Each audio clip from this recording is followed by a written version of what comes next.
Okay.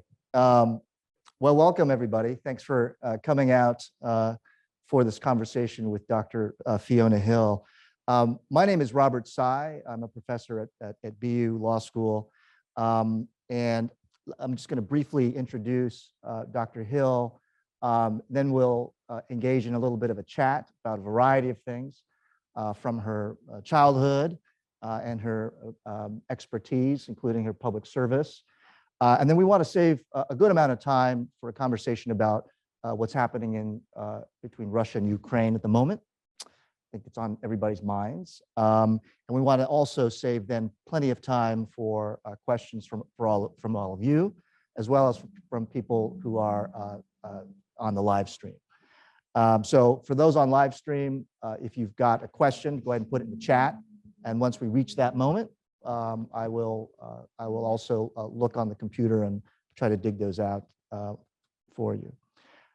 Great. For those in person too, we've got some books out front, and Fiona will be signing books out front after the event. So if you're interested. So thanks so much, everybody, for joining us today. Let me tell you a little bit about Dr. Fiona Hill. She's a senior research fellow at the Brookings Institute and an expert on Russia. She studied Russian and modern history at St. Andrews, and she received a PhD just across the river from that other university. That we don't mention, right? Fiona has also served 2 stints in government from 2006 to 2009.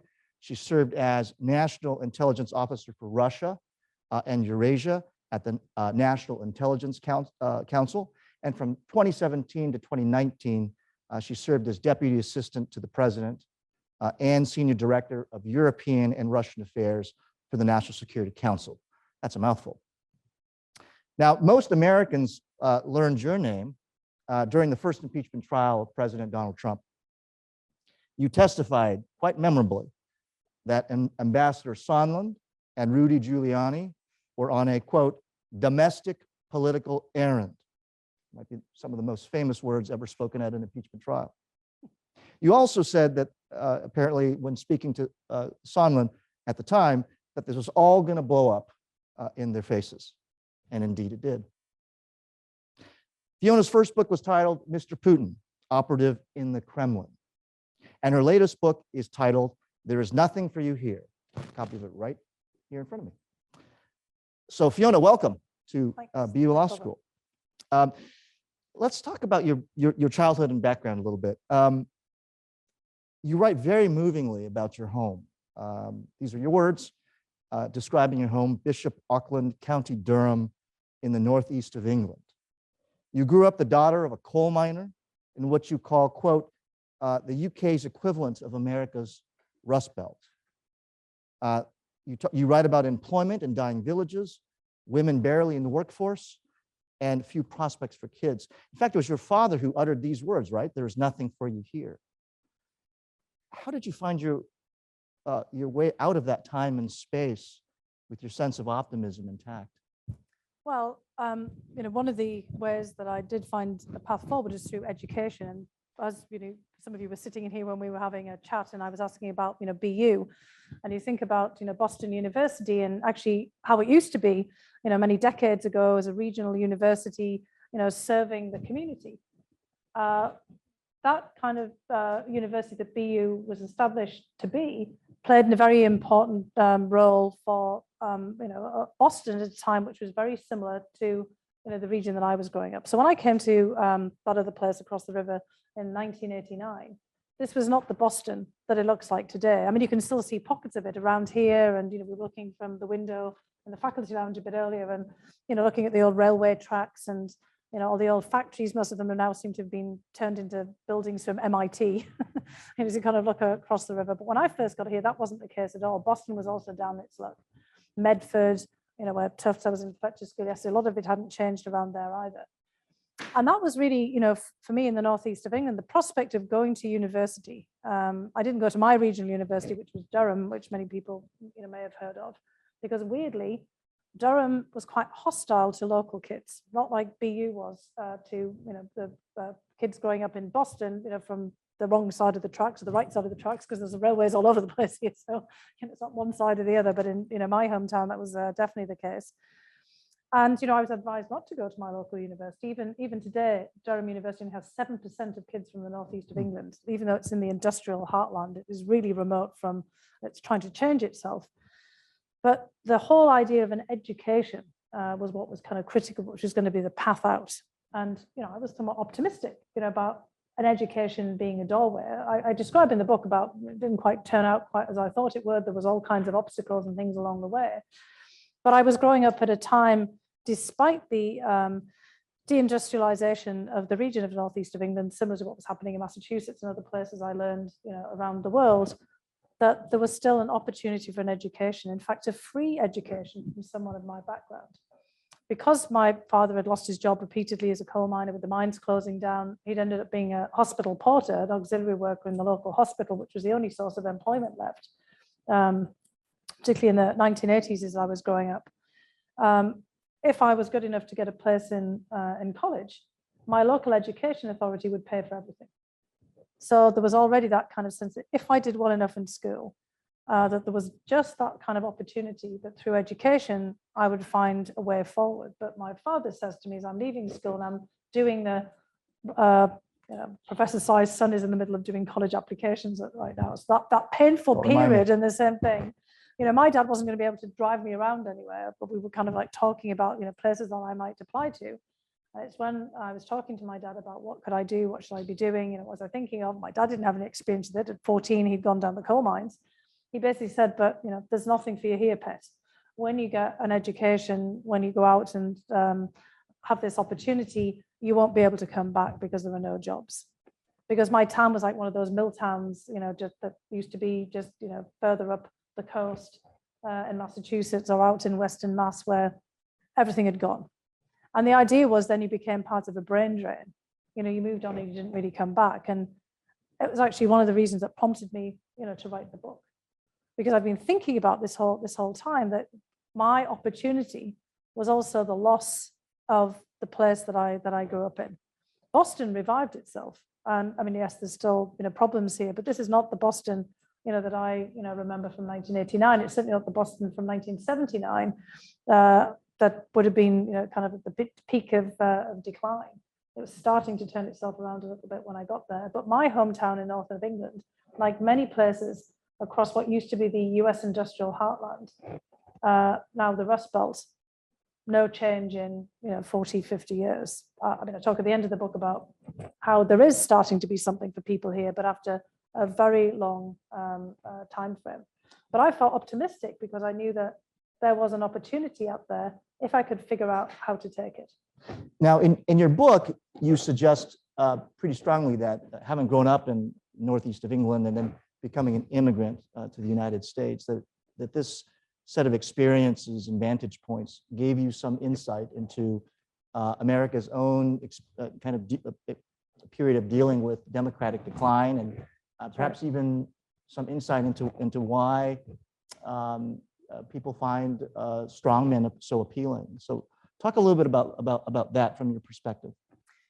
Well, when I went to university in 1984, I went against the backdrop of one of the largest unemployment crises in the UK, but especially among youth.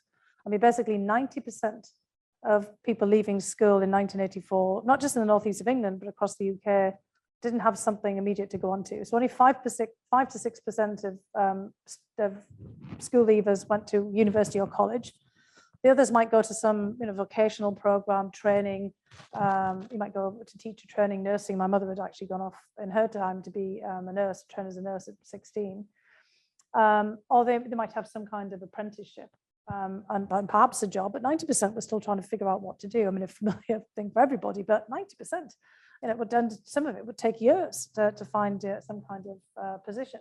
But it was also at the backdrop of the miners' strike in the United Kingdom, which was the biggest industrial action strike in UK history, apart from the 1926 general strike, basically, in the middle of on the margins of the Depression. And there was huge strikes here in the United States in that same time period as well, but the biggest strike basically in 60 years. And that strike was basically a manifestation of what we're talking about. It was the clash of the titans between Margaret Thatcher, the Iron Lady, strong woman rather than a strong man, but certainly someone with a pretty formidable presence in every imaginable way. And she'd come into power in 1979 and immediately started mass privatization. What we've got to remember is the northeast of England, all of the industry was nationalized. So this wasn't like the private sector, like around here, all the things that were closing, that the big manufacturing plants had private owners, either big corporations, auto manufacturing, or private owners who, kind of their investments, over time had not been sufficient, and everything was in with modernization, automation, moving in a different direction. But in the UK after World War II, the commanding heights of industry, the big smokestack industries, had all been taken over by the state as a process of rebuilding after the war, because the economy had been so devastated, private owners just didn't have the capital to revive. So pretty much everybody I knew worked in heavy industry and the nationalized industry. I mean, I knew a few people who had a small electrical company or plumbing, or maybe had the corner shop, something like that. But I didn't know anybody who worked in a major private sector enterprise. So when privatization came and through downsizing and modernizing, hundreds of thousands of people lost their jobs at once. And the miners were on strike to try to stem the tide of mine closures, because the northeast of England had been the center of coal mining, I think arguably in the world, one of the biggest coal fields actually in the history of coal mining. It extended not from the northeast of England to the Ruhr Valley, and under the North Sea to Germany as well. And the coal field was in bad shape, even in the Ruhr Valley as well, and in the north of England in the 1960s. But it was being kept afloat because it was government maintained, and then Margaret Thatcher, quite rightly, wanted to get rid of the subsidies, but the whole moment of this was a huge clash. And the strong man on the miners' part was Arthur Scargill. And if anybody looks back at this time, Arthur Scargill and Margaret Thatcher look like they could be twins. They both have blonde or kind of bouffant hairstyles. They both got that same kind of, as I thought at the time, fairly rabid look, kind of the flinty look of people who know exactly what they want and they're going to get it. And they both, kind of claimed that they were talking on the behalf of the people. One is the National Miners Union, but there was fractions and fighting in the National Miners Union, and the other on behalf of British industry, the British government, and the future. And so this was this massive clash, and in many respects it was a populist clash. And the victims were coal miners and their family and everybody else who got caught in the middle of all of this. And that sort of set the tone for me, watching these two people who didn't really kind of care after a point. They'd cared about, basically, it was mortal combat. They wanted to, Arthur Scargill wanted to bring down Margaret Thatcher and the government. It was pretty clear. He kind of seemed to have lost sight of what he was actually starting off to do when he called out the strike. And he also manipulated the miners. I mean, there was a lot of pushback against him because what he had done was he hadn't followed the rules. And there was a lot of opposition to the fact of the way that he called the strike. And then Margaret Thatcher, of course, was riding roughshod over the coal board, many of her own ministers. And it was just the two of them at it.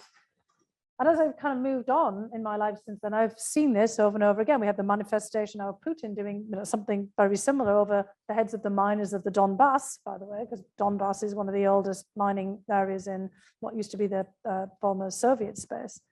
But I start to see these populist manifestations wherever there was an upswelling of grievance, given on the basis of massive socioeconomic change. Now, we can also say populism comes out of cultural and identity politics, but often in the case that I've seen, it has been these changes in the workplace, because a lot of culture and identity for many people is tied to work. And I'm sure that all of you have been deliberating, all of this, but I grew up in an area where everything was defined by work. As I talk about in the book, your whole future was defined by the nature of the workplaces, the accents you had, the education that you had, the culture that you developed around that, the identity you had, all came out of this heavy industry. My father was once and for all a miner.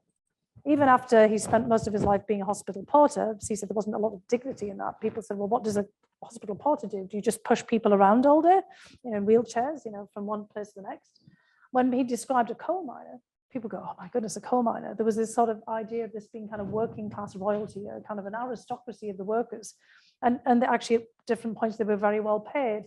And people were kind of a little in awe of coal miners at different points. I mean, obviously this is, obviously not it went on. People became more thinking of coal mines and strikes. But before, there was this sort of dignity of the workers who basically fueled the Industrial Revolution, the big manufacturing, and eventually the war effort during World War II.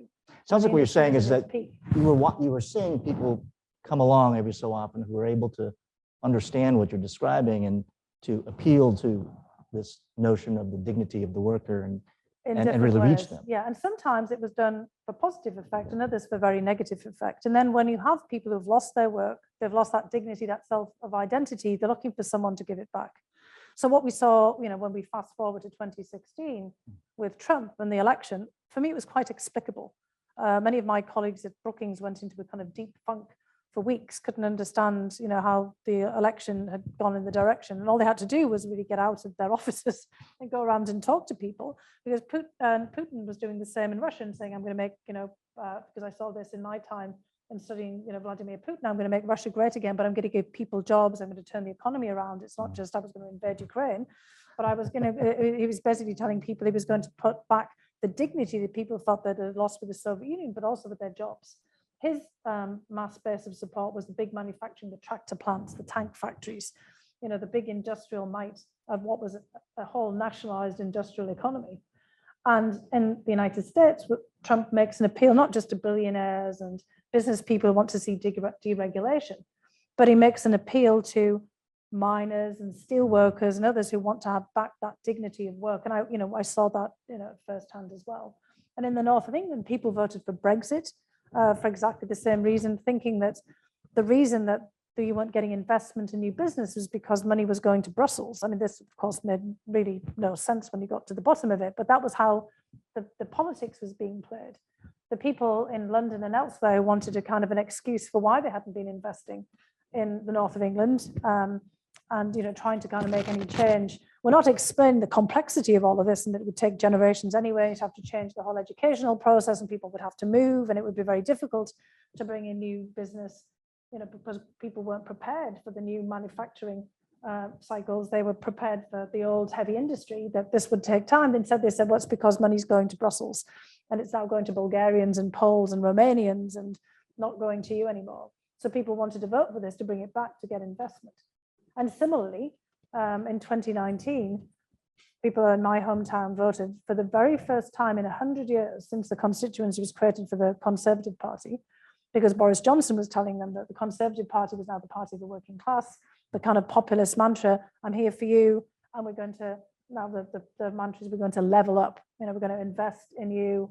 And, the Labour Party that's been in power here for decades, but not the full century, the Liberals were in there kind of briefly, they've been doing nothing for you, which was actually true, but we're going to come in there, we're going to do something for you as well. So there's a thread that runs in, and I saw it in Russia as well, and I saw it here in the United States. And for me, it was very much rooted in my childhood experience and my younger personal experiences. I was seeing this manifest itself in real time and living it in part.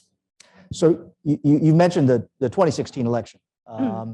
And so let's fast forward to early 2017. When you learned that you had been appointed to a new post at the National Security Council in the Trump administration, I don't know if you remember this, but you and I actually had a conversation. And I do remember. I want to remind you that I've been waiting for a long time. And I said to you then, because you were going to work for Michael Flynn, this was back in early 2017, I said, I think Michael Flynn has gone off the rails. You remember my telling you that? Yeah, and I was trying to figure out what had happened to him, because I'd actually worked with him in a different capacity much earlier. When I was in the National Intelligence Council, he had been my counterpart in the chairman's office of the Joint Chiefs of Staff. And he'd just, come, straight out of Afghanistan, where he'd been leading counterinsurgency. And it was just before he was appointed to head the Defense Intelligence Agency. And all I can say is he just seemed a very different person in that context. And you didn't end up working for him because No, he obviously resigned. And before I even, got past go. Yeah. Now, you did tell me that you felt a sense of obligation in serving, sort of regardless of who was president and who regardless of who was NSA. So let's talk a little bit about that, your sense of what it means to engage in public service in this field. What is your attitude about that? Well, I always think that, when you're called to serve, and so many people are in different ways, and I mean, for anybody here at the law school, thinking about, and everybody else in the community, there are so many different ways that one can be called to serve. You can be involved in your community. Obviously there are kind of pictures here of various famous people, the Warren Court and the law school. There's all different ways of this joining, the military. I had actually decided to become a US citizen around the time of 9/11. And I really kind of felt that, okay, I was sort of a wonkish Russia policy person. I wasn't really quite sure how I could serve my adopted country, but I figured I would try to find a way. I mean, obviously, so many people here, especially in Boston, very hard hit. I had, one of my closest friends, here, his father was on the flight from Boston. Was killed in the Twin Towers in the first flight. I had so many people that I knew who were just so badly affected, many other people as well in the Twin Towers. And, I was in DC. I just really started my job at the Brookings Institution. And then I spent the whole day with Martin Indyk, who had been, our ambassador to Israel, and he just started as well. And Jim Steinberg had been the deputy national security advisor under Clinton, and they were all talking. This was bin Laden. They'd been following all of this, and an intelligence failure. And I was just so struck by all of this, thinking, well, I felt like I should, at some point, if I could, try to do something. And I became a citizen. And I did serve, first of all, in the National Intelligence Council as the National Intelligence Officer for Russia and Eurasia, as you mentioned in my biography. It was during the Bush administration and the first year of the Obama administration. I'm not an ideological or partisan person.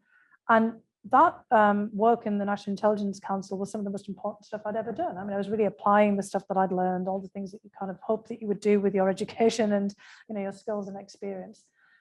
And yes, I've worked with people like Michael Flynn, again, in very different contexts. But I was also there during the Russian invasion of Georgia, 2008, and we can talk about some of that as well. And my job was to warn, and we knew that the Russians were going to move into Georgia. I've talked in some of the things that I've written about and spoken about the decision that NATO made to say that Georgia and Ukraine in Bucharest in April 2008 would become eventually members of NATO. We warned against doing that, actually, as a National Intelligence Council, not because we thought that Georgia and Ukraine were not worthy of NATO membership, but that there was so much opposition to it and so much of a likelihood of preemptive military action by Russia that it was not wise to take this. And this is the limits of policy analysis and assessments and warning. It was not wise to take this to the Bucharest summit. Much better to, kind of let time unfold and to be properly prepared, because it was actually the application or the appeal from Georgia and Ukraine came, very suddenly, basically at the last moment, just a few months, a handful of months before the Bucharest summit, not enough time to go through all of the diplomacy and kind of all of the preparation that would be needed. And up until then, we'd actually thought they were not going to actually appeal for a membership action plan. And that was obviously a pretty consequential time. And I felt terrible, in the aftermath of this, because we knew that the Russians were going to go into Georgia. We thought they'd go into Ukraine then, so it wasn't a surprise, unfortunately, later on. None of this is a surprise now. And I felt that, the weight of that on my shoulders from that time. And then when the Russians, basically interfered in our election, I'd written a book at this point about Vladimir Putin. I'd had an awful lot of experience and knowledge about what was going on. And when I got asked to come in, I was thinking more on the lines of, what do we do about this? This has had an enormous impact on our domestic politics. We have to stop this from happening. The confidence in our election system, massive, crisis across the board. And this is where the naivety of everything kind of comes in. The importance of public service. I have to step up. I know what's going on. I should try to do something with what people I've worked with before. I kind of thought that everybody would be focused on the national security implications of this, and they weren't. Which I should have been more after the kind of discussion with you, because we were having this whole discussion about what this had done on the domestic front and, what all the perceptions of this were. But, I thought that I would be able to, but I would, and which I did, in fact, focus on the issues, and we'd be able to kind of figure out how to all deal with this. But what I wasn't really banking on was the larger drama of the populist politics that was kind of playing out the kind of things that I'd seen in other settings, and the impact that was having, and the way that the whole of national security was completely distorted. And that really what was going on was much more infighting, privatization of policy, not just partisan politics, but a lot of the crazy stuff that we've seen playing out, ever since. And it really was crazy. I actually felt like my best preparation for that time in government was my obsession with Alice in Wonderland as a child. And that is actually in the book, because I felt many times that I was in the middle of the Jabberwocky, or that, the Mad Hatter's Tea Party, the Red Queen, and the Off With Their Heads. It was just an absolute surreal experience. But throughout it all, I did try to keep my mind on the public service aspect and on the national security. Well, it seems like a good time to talk about Russia. It's a subject that's on everybody's minds. In a way, you are sort of a Putin profiler. What we know now, of course, is that Vladimir Putin has recognized 2 breakaway territories in Ukraine. At least that's how he's describing them, as sovereign republics, and he has vowed to protect them. These actions have been denounced by many countries, that he has violated international law as well as the Minsk agreements. That's right. Which I guess he now considers to be null and void. So let's talk about that.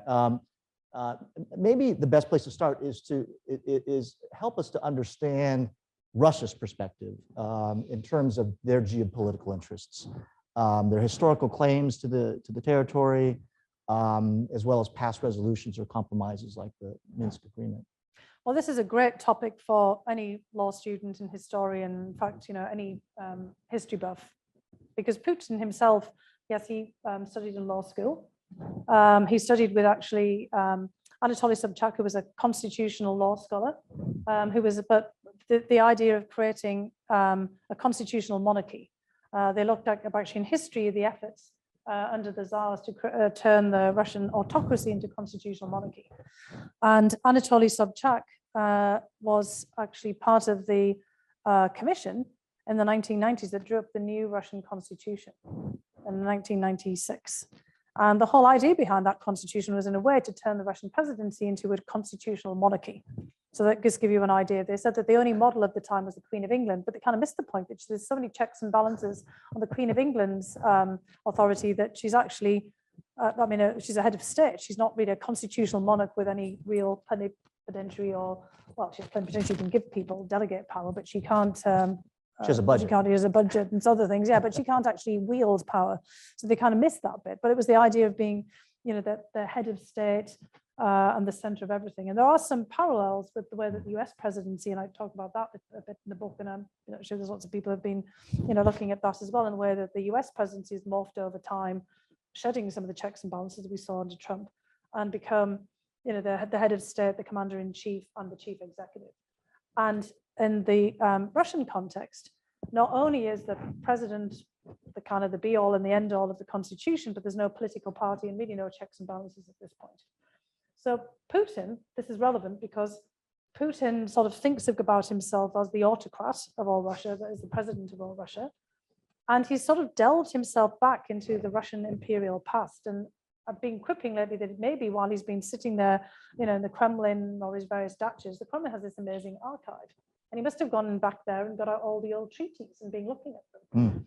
And the question is, are some of them still in force? And what is he referring to when he's making his claims to Ukraine? Because there's all kinds of obfuscation and rationales and justifications for what's going on right now. And just to be very clear here, they've said that Minsk 1 and Minsk 2 are dead, but it may be long live Minsk. Minsk not being the city in Belarus, the capital city, which is also now pretty much under Russian domination. But this kind of the process, because the 2 breakaway republics of Donetsk and Luhansk are not in the full administrative borders of either the Donetsk administrative region or the Luhansk administrative region. And what it seems to be that Putin has recognized, but it's very ambiguous, is the claims of the self-declared republics of the DNR and LNR to the larger administrative territories of both of these. So if you I think one of them was in the paper today, if you have a look at the administrative borders of Lugansk and Donetsk, there's a long way still to go, including to the main Ukrainian port on the Sea of Azov of Mariupol. What does he think that's null and void, the previous agreements? Well, he's just said, he sees them as null and void because he said the Ukrainians didn't implement them. Okay. So now he's put the Ukrainians on notice to actually withdraw from territory that the Ukrainians are now in charge of, he's saying, are now occupying, which is the rest of the administrative territories of Mariupol and Luhansk. So we've still got a long way to go here in terms of the way that this is playing out. But overall, he's making claims not just to having recognized the independence and sovereignty of these putatively independent, sovereign entities with their governments there, but this is clearly a game. But he's making a claim to the whole of Ukraine. And if we go back to that fateful moment of the Bucharest summit in April of 2008, Putin very famously tells, and I've cited it many times, so have others, George W. Bush, that Ukraine is not a real country, George, he says. Part of it is in Eastern Europe and the other part was given to us. Now, when was it given, to Russia? Well, this is where you get into all these treaties and laws. Are they still in force? And my old history professor from St. Andrews, Geoffrey Parker, who is not actually a professor of Russia, but is a professor of early modern Europe, wrote me an email telling me it all goes back to the Treaty of Andrusova, as he's apparently written in one of his history books, 1667, you go and see is this still in effect, when the Polish-Lithuanian Commonwealth and Russia were basically in opposition to each other and fighting over the lands that are now modern Poland and Lithuania and Belarus and Ukraine and Russia. And the Treaty of Andrusova basically, I wouldn't say gave, but perhaps this is what Putin's referring to, Kiev, Smolensk, which is very firmly in kind of Russia today, and the whole of the kind of right bank Dnieper River to Russia and the Russian Empire. But there were other points in kind of history that one could go. There is the Battle of Poltava in 1709 when the Russians are fighting the Swedes, and King Charles XII of Sweden has to flee out of the Ukrainian lands and ends up in what is modern day the separatist entity of Transnistria in a city called Benderi, and actually has to rule Sweden from there because he can't get back for a while because the Russians are in the way, and he's kind of hiding out with the Ottomans. And at that point in 1709, when Peter the Great has had the Battle of Poltava, that whole southern part of Russia into part of the territory now is in Ottoman hands. And it's only when Catherine the Great comes along a bit later and annexes Crimea, see where I'm going with all of this, that basically the Russians have hold of Crimea, which was previously under the suzerainty of the Ottomans. So what treaty is he referring to here? What time frame is he in? When I tried to kind of follow his speech around all of this in the last couple of days, and his comments at the National Security Council in Russia, which was all staged, he's all over the place. And so it's all kind of blurring into one.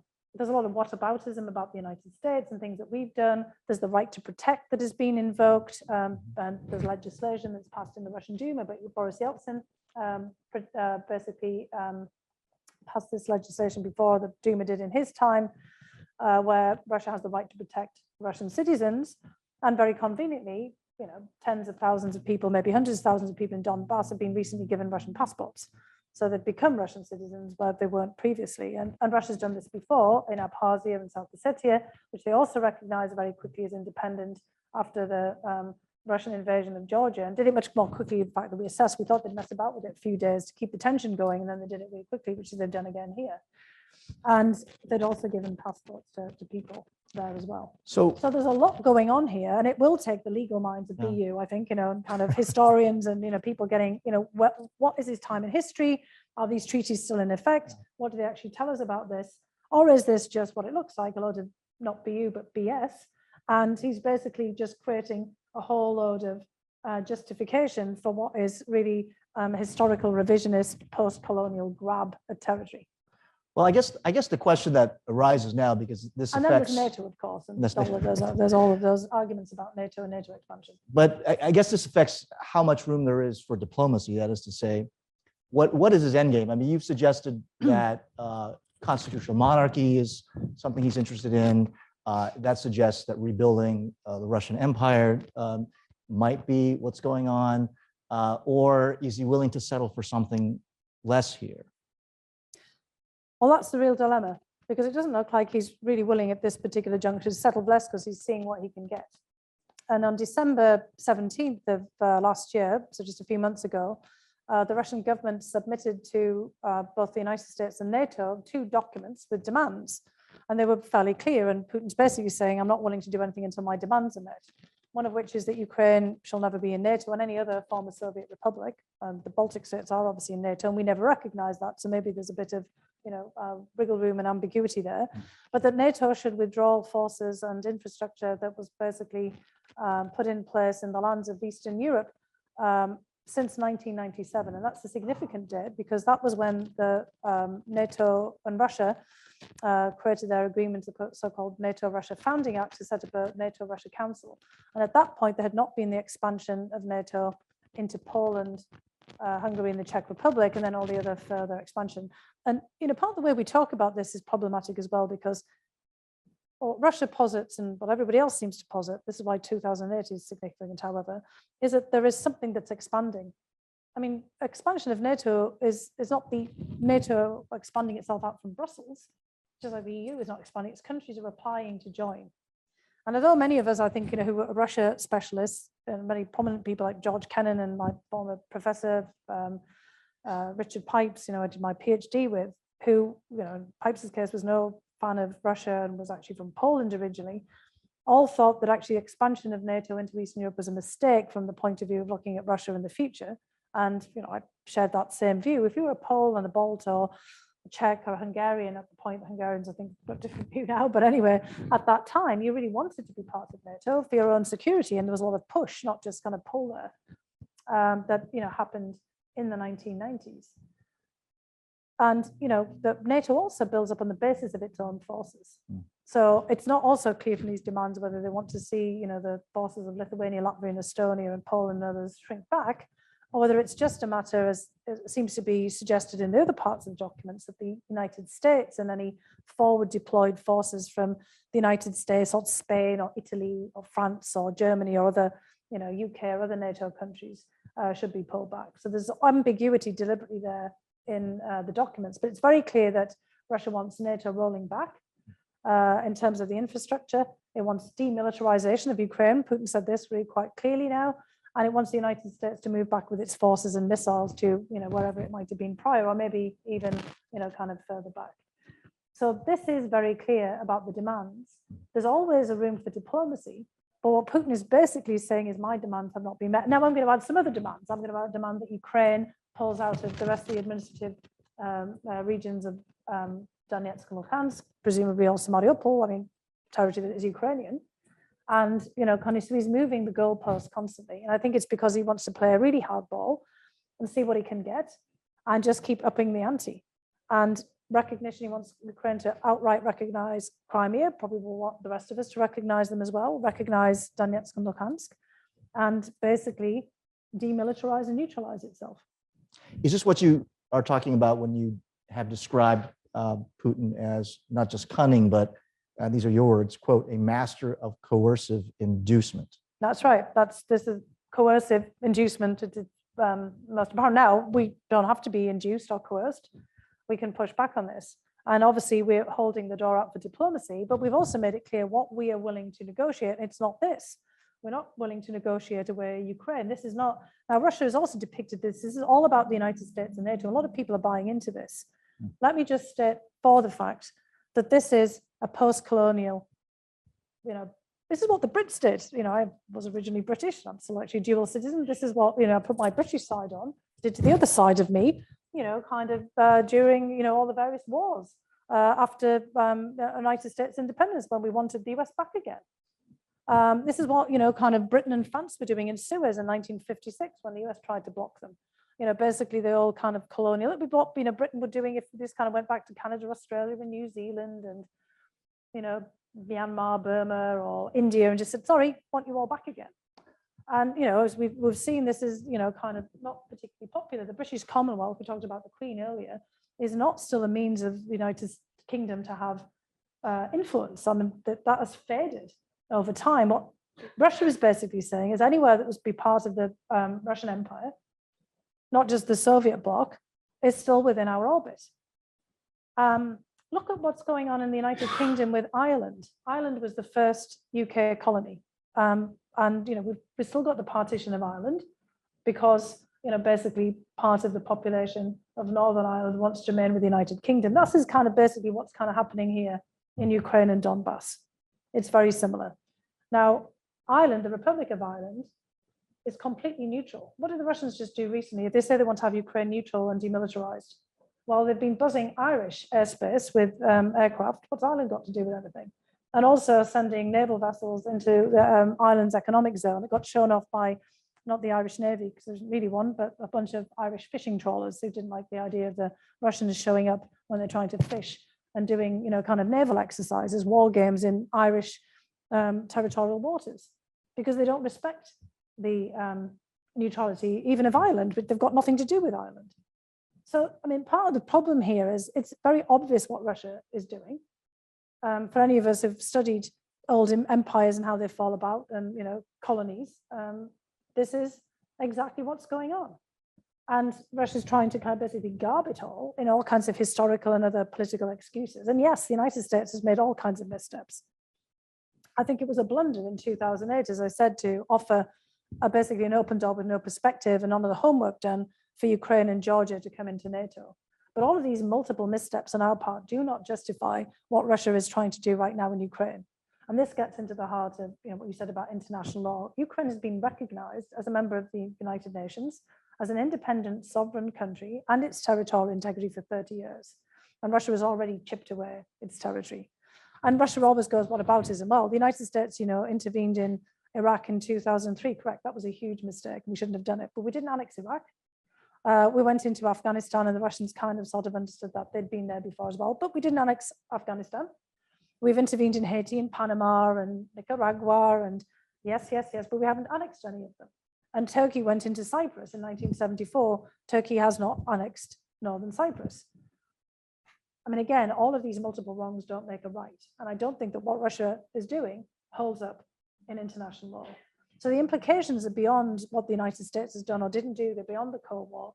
And this is now very firmly in that case of international precedent. Because what Russia is doing, if there's not any kind of pushback, either by us or by other countries, opens up, I think, a Pandora's box, not just for Europe and European security, but on a global basis. I mean, people make the Taiwan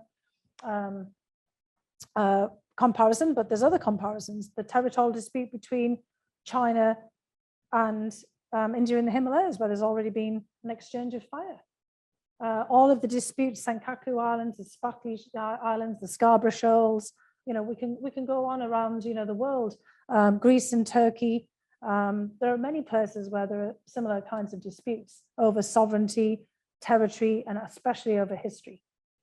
And, you know, this is why this is so risky. And, you know, kind of why Putin is just trying to throw us off. It's look over here with these kinds of issues, getting us all bogged down in what NATO should have done or shouldn't have done in the 1990s. It does not excuse going back and trying to carve up Ukraine. So I do want to open it up to the crowd, but one last question for you. We've talked about Russia's historical claims, Russia's interests in Ukraine, what Putin's designs might be. We talked a little bit about his mindset.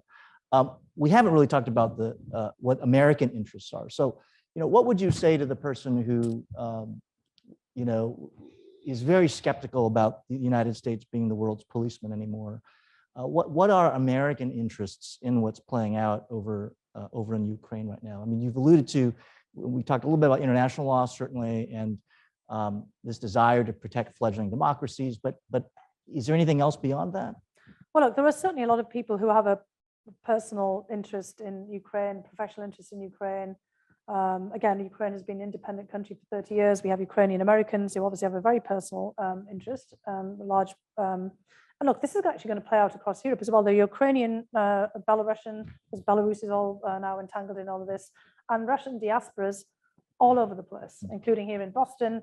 And, you know, they may all be Russian speaking, but they certainly have, you know, different identities and different perspectives and all of this. And, you know, they have their perspectives and views and interests here. But I think the main interest of what I just laid out here is the fact that Ukraine is an independent sovereign state with territorial integrity. We went into Iraq in 1990, not 2003, when Iraq invaded Kuwait.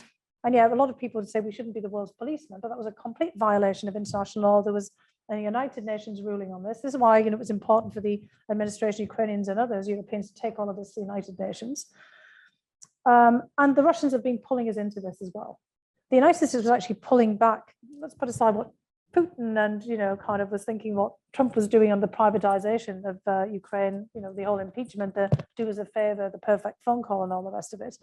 But the United States wasn't heavily invested in Ukraine. Yes, we were training and equipping the military, so were many others, and defensive. We do that all the way around the world. We can argue whether we should be doing this or not, but the Brits were doing it, the French, the Germans, the Turks, a whole host of other countries were involved in this as well. We were trying to, basically, help Ukraine with its financial, situation. We were not trying to kind of make Ukraine part of our. I mean, this is again, the Russians are always kind of thinking about this in sphere of influences, and we were actually trying to move out of that geopolitical game. And the administration, Trump himself was talking about this before. The Obama administration wanted to pivot towards Asia. Whether we should or not be in a, kind of a confrontation with China is another matter as well. But basically we were trying to kind of move away from being dragged down into European politics. Being there, done that for the whole of the 20th century, trying to put things on a totally different footing.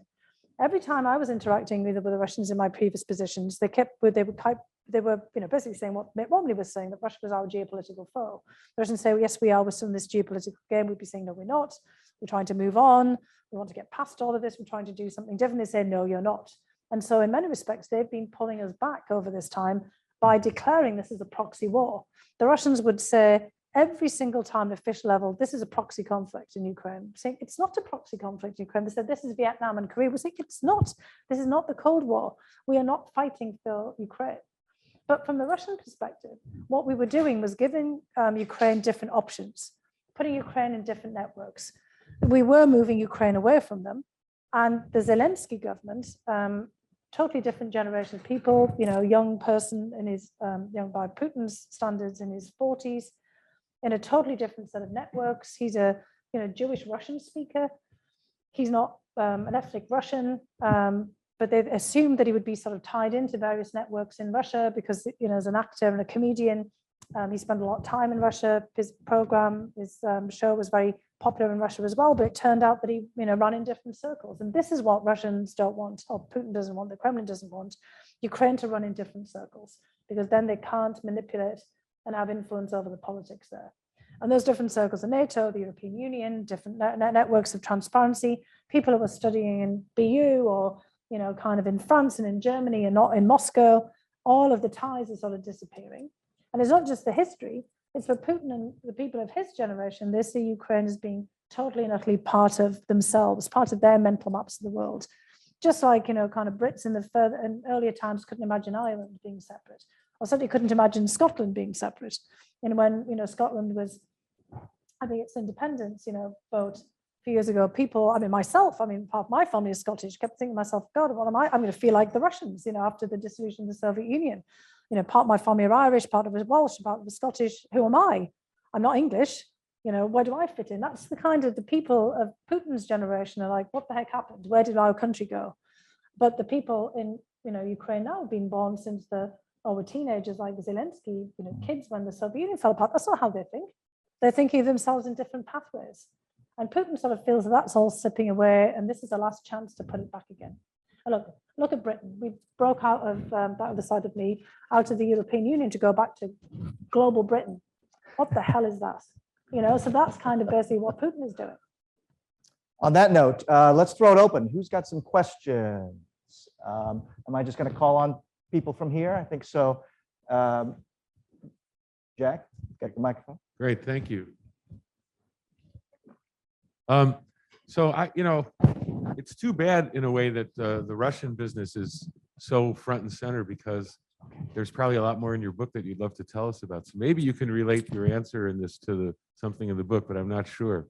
But one of the things we've been hearing about for several years is how we're in a different era of international conflict, that we don't see international wars in the sense of big countries fighting each other, that sort of went out of fashion after World War II, and the Cold War even made that less. And people give the optimistic spin and say, we're in the greatest era of peace that we've been in for a long time, international peace.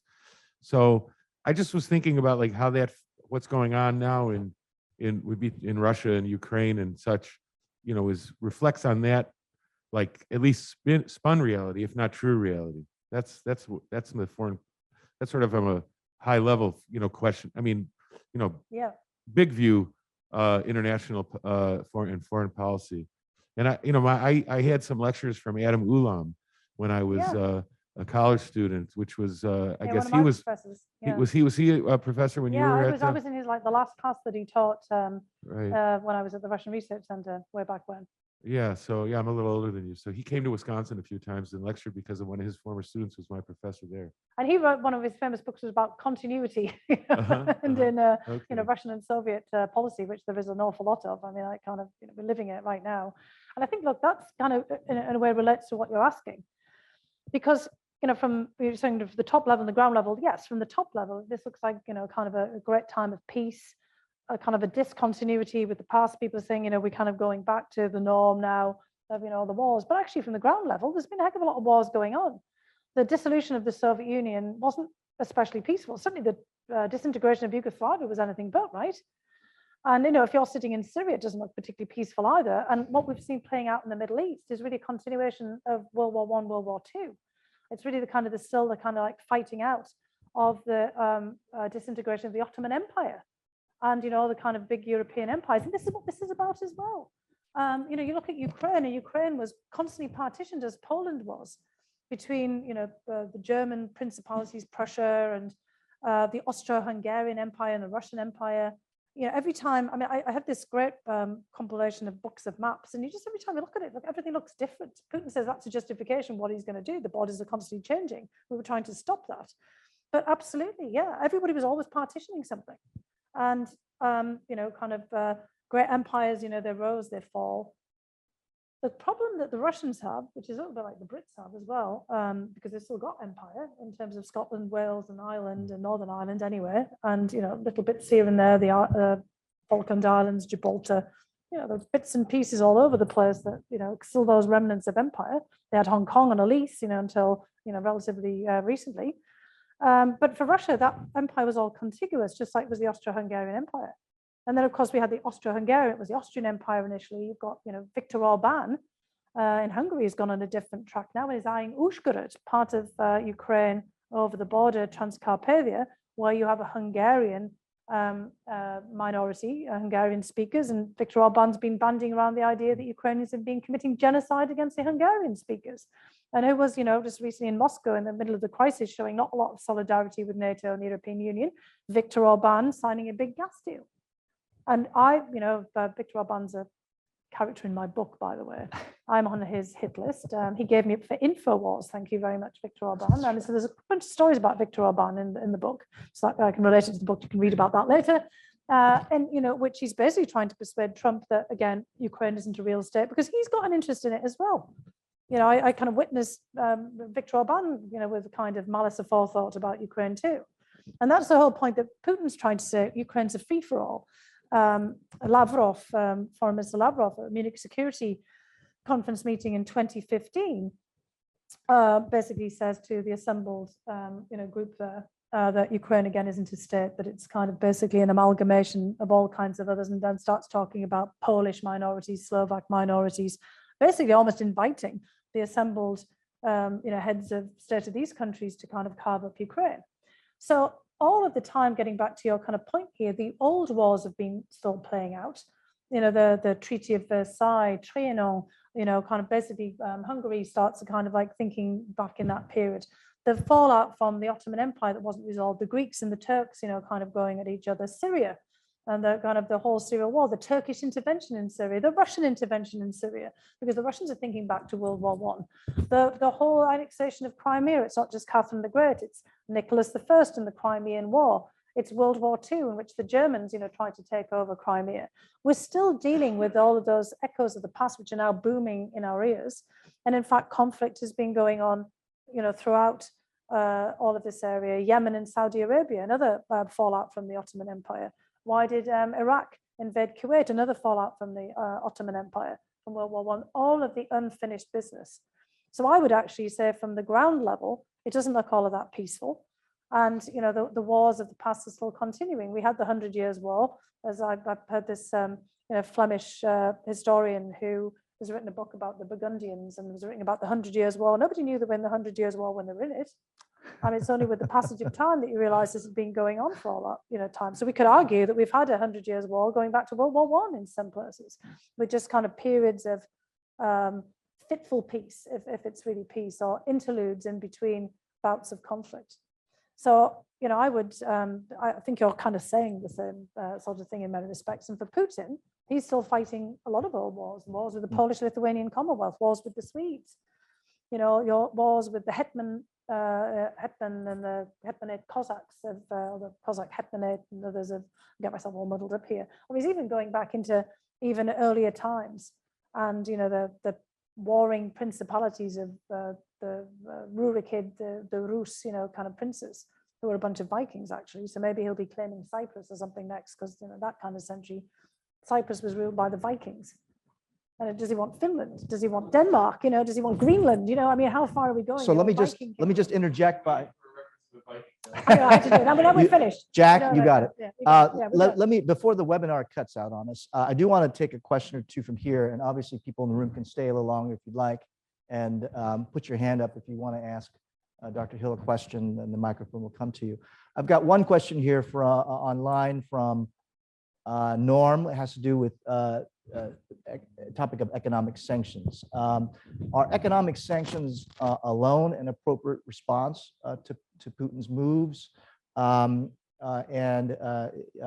or is there basically some other set of things that you imagine happening, particularly since economic sanctions typically hit the regular person, and autocrats tend not to really care too much what happens to the regular person. I mean, they care when they get hit themselves. And a lot of the circle around Putin, so the people that we saw in this National Security Council that he's talking to, Narishkin, the security heads, Bortnikov, these are the people who are, the national security types. They don't care about all of this because they don't have any assets aboard. And if they do, kind of certainly wouldn't know anything about them, given, who they are. But, obviously there are outer circles of people with ties to the Kremlin. Actually, 2014, Putin's been trying to kind of bring them back. So these personalized sanctions do hit, and they do care about them.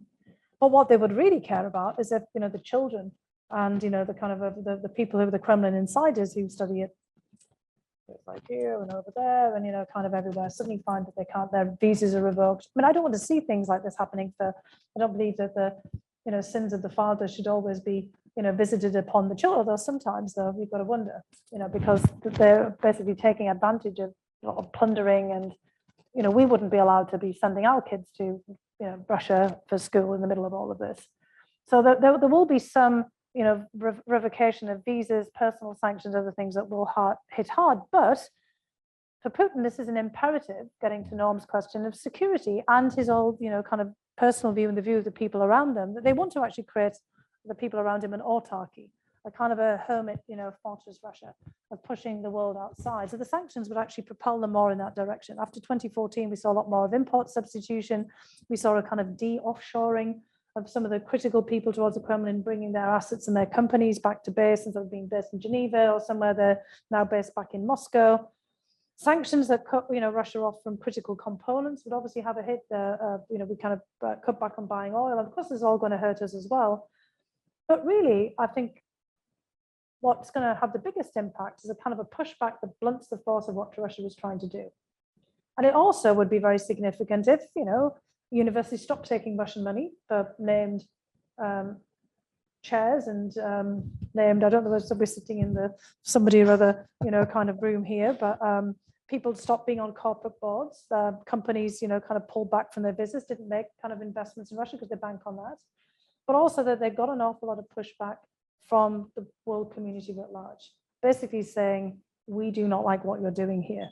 If Xi Jinping had actually said something to Russia about invading Ukraine, I think, Putin would have paid attention. He might, pay attention if somebody else says it as well. It has to be actually shown that this is not just about punishment from the United States or a spat with the United States, but it's actually something bigger, and they have to change the calculation. Because Putin is also of the view that the United States, no matter what, wants to put sanctions on Russia. The spin is, this is to put us on our knees, to bring us down, to constrain us, to contain us. They always put sanctions on us. They've already, spun the narrative. So we'd have to take something else other than that. And then we'll always try to find a way out of it, because while people still invest, while the markets still invest in Russian bonds and all the rest of it, Putin will still think that there is plenty of way of pushing back. And again, for him, this is an imperative. He's thinking about his legacy. He's thinking about 2024 when he has to be re-elected as president. He's thinking about all of the history. He's thinking about this being the last chance to bring Ukraine back and to punish Ukraine. He wants to punish Ukraine. And also, the Russian economy is doing pretty well for those purposes. He's got a war chest. He can do this for quite some time, and he thinks that the rest of us will just fold. Sounds like we're in this for the long haul. I think we are, unfortunately. I've got one question from colleague Jessica Silby, and then we'll take some questions from the room online. Let's see, if you were advising President Biden about breaking the logjam in his legislative agenda, what would you advise him in light of the rise of populism and economic precarity across these political identities that you've been talking Well, about? look, I mean, what President Biden needs to do is be able to go out, kind of create kind of Team America to fan out and talk to people. I think, part of the problem of populism now is that our government and our representatives seem so remote from people. People don't see themselves reflected in this. And, I think Biden's got the popular touch in a, kind of different kind of way. I mean, growing up, in Scranton and Delaware, he talks about it an awful lot. But as people look at the cabinet and the people around him, it's not just about the classic identity politics of, does he have an Asian American, African American? Is he going to put an African American woman on the Supreme Court? I mean, it'd be very interesting if you picked, for example, my pick would be Justice Childs, because she comes from a different socioeconomic background. She's not from an Ivy League. She's from South Carolina, kind of thing. She kind of breaks it on, because that is, again, multiple identities, multiple constituencies. But it's not just about identity politics and who people see. It's about, are you really feeling connected? Do you really feel that your representatives are doing things for you? That's why, in many respects, many of our representatives are just playing political performance, because, it's kind of, they're getting more points, more clicks, more hits, more support by playing a role, playing a game. They're not, kind of actually, getting the nationalization of local politics. They're not actually, in many respects, serving their constituencies. And what Putin needs, Putin on the brain here, because I've been asking about Putin, what Biden needs to do, because Putin actually does this, ironically. What Putin does, he does these call-in shows where he gets people from all the way around, not their computers, but from all the way around the country. He becomes Mr. Fix-It. He's the man of the people. I wouldn't actually advise Biden to do this, by the way. The call-in shows where he's fielded millions of questions, he gets fed the question, and it looks like, as people are watching out there, somebody's filling in a pothole. Svetlana from Omsk calls and says, there's a terrible pothole outside of my building. No one's ever done about it. The infrastructure is terrible. And instead of the Build Back Better bill, in real time, it seems a crew appears and they're filling out Svetlana's pothole outside of a window and everyone can hear and see it. Well, that's because it was all staged. And Biden has got the infrastructure bill, but he needs to get out there. He needs to take people out who can talk to ordinary people and explain things. Not the people with the Ivy League degrees and the, no offense to ourselves, kind of with the backgrounds of people. It's kind of what I was trying to write about in the book. But people who people can relate to and just explain what's going on. And these people are really representing people and being, kind of with their constitution, having real town halls, not fights over curriculums in schools, and getting out there and talking to people in real time about real issues and trying to, he tried to do that in Kentucky after the tornado, but he needs to kind of find a sort of Team America to get out there and to talk to people and to kind of get across the divides, and not just in time of some awful national disaster. Now, does he have the bandwidth to do it when Vladimir Putin's insisting on being talked to all the time and all the other things that are going on? Very difficult, but he could craft, as I said, a sort of a Team America, a kind of a ambassadorial, kind of exercise to America, and get out there, get out beyond the Beltway and the usual kinds of places, not just show up in a factory. And the thing is that that's what Trump does with his rallies. And, kind of family members who've been to the rallies, and they're kind of electrifying, and, kind of they feel like they're going off to, see some stage show. I wouldn't again advise him to do that, not to do what Trump is doing or, kind of Putin does, but actually really get out there and try to meet with people and get people in the cabinet who can do that, people who have got something that people can relate to. So not ride bare-chested on a horse, but no, maybe visiting every ice cream shop in the country is kind of. Yeah, and I mean, maybe not, we won't be able to eat it all, but it's kind of a, that's always, it's almost like you're kind of going back to campaigning, the grassroots campaigning, and getting out there and talking to people, and not just the playing lip service to your agenda and talking in jargon, and just kind of getting out there and meeting with people and trying to figure out how if we can't get, or he can't get the infrastructure bill is one thing, but the Build Back Better bill, but figure out the things that people want most out of that. And then how can you try to meet people halfway? Take members of Congress, go to members of Congress, even, from the opposing party, and get out there and talk to their constituents. I don't know, that might not be very popular with some of the members of Congress, but, it's just sort of start to think about how do we, I mean, I'm trying to take myself on the road. I'm off to Grand Rapids, Michigan after this, kind of, I've been in Kentucky. I'm trying to, kind of figure out, how can we talk to people and just hear what people have to say? It's true that some people are better and some people are worse at showing regular people sort of what are the tangible things coming out of policies, right? These abstract and gigantic and bills. we've kind of lost those visits of civics. I don't know how many people here in the high school went to visit Washington, D.C. and see a congressman. Yeah, trending slightly, not being rude, a bit older than, because that's kind of what's happening. I mean, I'm not older than 15 or 18. But it's just that kind of thing has stopped. I mean, there used to be these regular, part of COVID, of course, but there used to be kind of regular trips and people could go and meet their, I mean, these days, it might be, you can't even get in the building now after January 6th, about what happens if it's barricaded in. And I mean, it's actually, that used to be a very important part of civics, or kind of programs that people could do from school. One of the things I'm suggesting in the book is more of that. We could do a lot of it virtually, but getting kind of people to maybe to meet their congressperson, and actually kind of talk to them about how they want, the things that they're concerned about, and have interactions. Because what January 6th basically for me was like watching was like storming of an alien citadel, that people kind of felt so disaffected and so disconnected from the government that it was like storming the Bastille, or the Winter Palace during, kind of the Russian Revolution. This is supposed to be the sort of symbol of our representation. So obviously something's gone really off if this would seem to be, okay for people to be doing this. And, of course, there's a regular tourist trip and all the mythologizing about this. But let's bring back the regular school trips and the kind of people to people contacts. Washington, D.C. is not an alien place. And, you live there, and, when you're not here.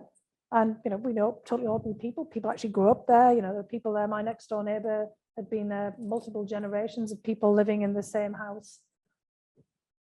It's a real place with real people doing real things. It's not just Congress and think tanks. Indeed. Who else has got a question? Anybody in the room have a question for Dr. Hill? Or a comment? No. Yep. Kiefer, and then after Kiefer. Thanks so much for the talk. So one thing, I guess, just on your last point a bit about things that seem sort of abstract and people can't relate to these concepts is, what role what the law can play here in terms of like the law of armed conflict or the use of force, which are really seem like abstract concepts to those who haven't even, I didn't learn of this in school until, law school. And the fact, that Putin cites and refers to these former agreements and really, really goes way back into history to justify, his aims now. What weight does, the law of armed conflict have here in being able to set sort of standards and rules at all? But it's really hard, I think, for people to just relate to them, or but they're really not even aware of them. Well, it really matters what we do, right? I mean, we have to hold ourselves to account as well. I mean, and that's why, people are studying here at BU Law School and elsewhere, that we have to do a much better job.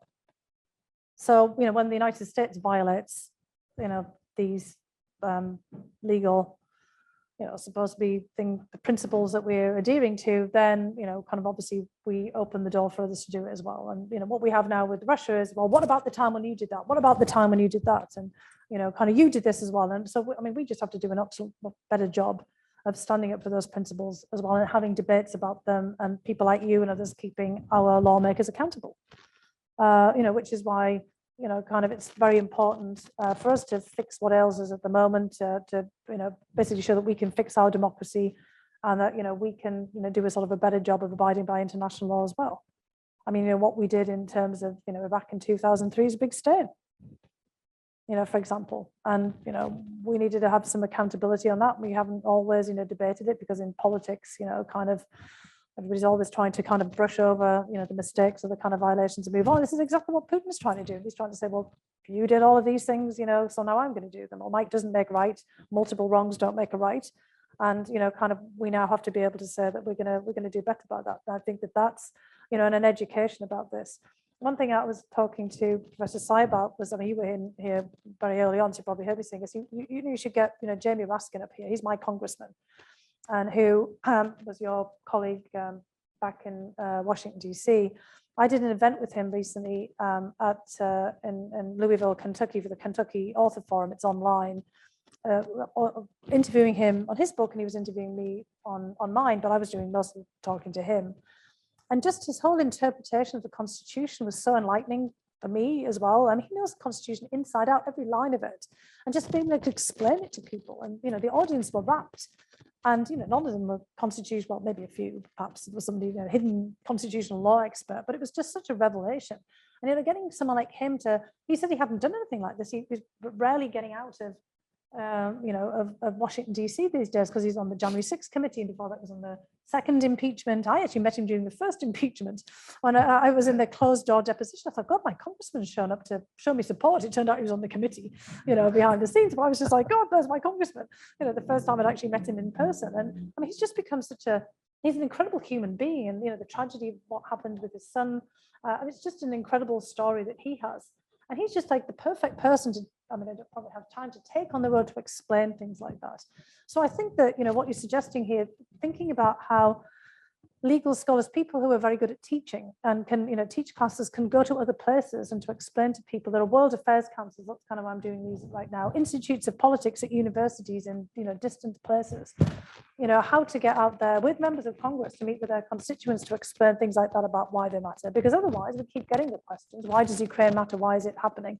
Isn't about because they all speak Russian, so they should be part of Russia. When it's actually about a violation of principles of international law. Isn't it just about NATO? Well, it's not just about that. Or the history, the Treaty of Andrusov in 1667, or the Battle of Poltava in 1709. No, because we can, at any point we can find that, but we have to then think about, as you're saying, all of these legal principles that we put in place after World War II to try to stop the two great wars. At the meta level, although at the micro level, we've certainly got plenty of conflicts still going on, and all of these are supposed to try to help to curb that. But they only work if we explain them to people, make them real for people, and if we abide by them themselves. And we'll abide by them ourselves if people know that they're out there and that there are these principles that we have violated as well. We need to do a better job. And we have to be able to then hold our representatives accountable for this. So get Jamie Raskin here if you can. We could try to do that. I think Christine Farley has a question, right? Yep, Yeah. in the back.